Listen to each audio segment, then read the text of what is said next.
Hi, Star. Welcome back to Signs, Spirits, and Sweet Surrenders.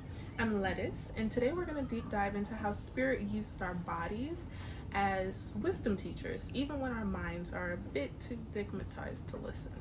So, this episode is about recognizing karmic teachers, understanding when lessons are complete, and learning that sometimes what feels like obsession is really your soul just getting a PhD in self worth. So, buckle up because we're talking about sexually transmitted demons, spiritual contracts, and how the universe will literally make your body reject what your heart won't release. Okay, so a few years back, I met my most persistent spiritual teacher.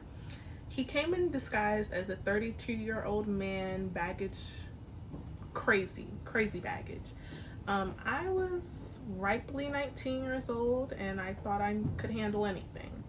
He was upfront about his drama though, so that's the baby mama issues, fresh divorce, the whole nine.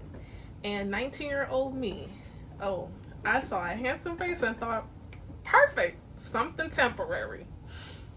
But here's what I had to learn about karmic contracts. They don't care about your timeline. They're here to teach you everything you need to know about yourself, and they'll keep showing up until you actually graduate. What I thought would be a casual summer fling turned into an almost 2-year long and very intense course on boundaries, self-worth, and spiritual discernment. For months, we built the foundation.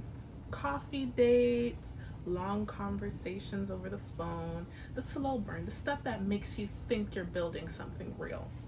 Then came, the responsible adult conversation about sexual history, getting tested. That's when casual became a bit complicated, and when my teenage brain went a bit unstable. But even in that fog, Spirit was sending signs. The hot and cold behavior, the way he would make me feel chosen and yet still choose everybody but me. The way my friends kept expressing concern. My gut was screaming. You hear that? Exactly. But I kept overriding it with hope and hormones. God help me.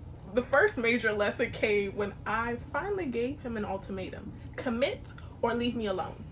I was in tears, pouring my heart out, and this nigga had the nerve to send me a paragraph with beautiful words that said absolutely nothing. Of course, I went back, convinced myself I would stay detached this time. Girl, please. 9 months later, I was deeper than ever, playing house with somebody who was playing games. When I finally started getting closer to Spirit, to God, meditating, journaling, remembering who I was outside of this situation, the whole dynamic flipped. Suddenly he was chasing me, professing his love, begging for attention. And watching him made me realize how desperate I used to look.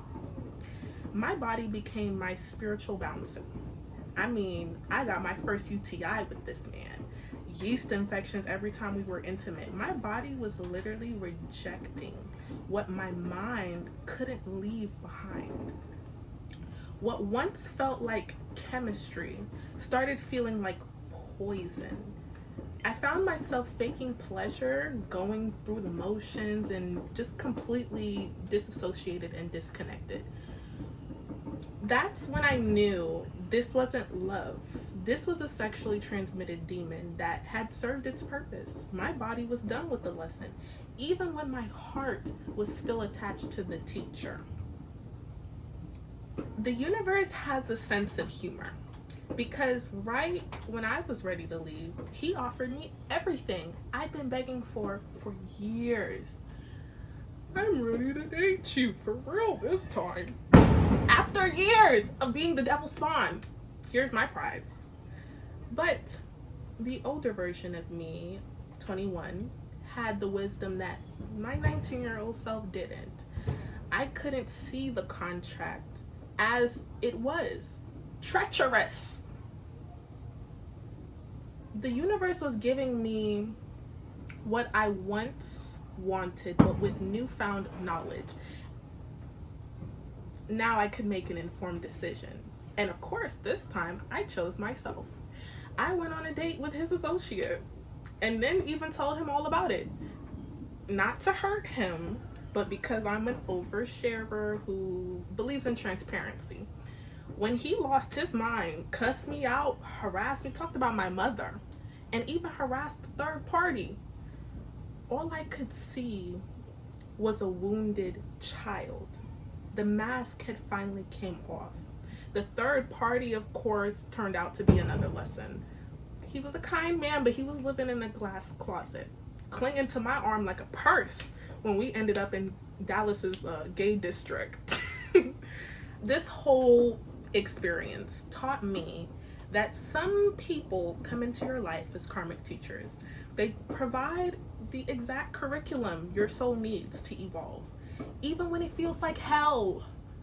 He taught me about self-worth, boundaries, and the difference between chemistry and compatibility. He taught me that my body is wiser than my mind, and that spirit will always find a way to guide us home to ourselves. Every cycle, leaving and returning, every moment of clarity followed by confusion. Every time I chose him over myself, it was all a part of the lesson plan. And when I finally learned everything I needed to know, that was the point of no return. There was no point in staying in the class anymore. Even in the drama and chaos, I extracted gems. I learned to be alone without being lonely. I learned my power was never in being chosen by somebody else. It was in choosing myself again and again and again. Who in your life is serving as a karmic teacher? And what lessons is your body trying to teach you that your mind is resisting? When spirit is ready to graduate you from a situation, are you brave enough to walk across that stage? Your body is your spiritual bouncer, and your gut is your divine compass. Sometimes when it feels like obsession, it's really just your soul getting educated in the art of loving yourself first. If this resonates, drop a comment.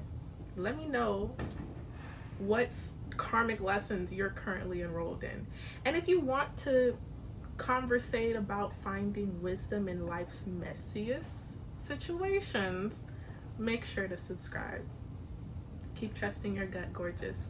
You're exactly where you need to be, learning exactly what you came here to learn.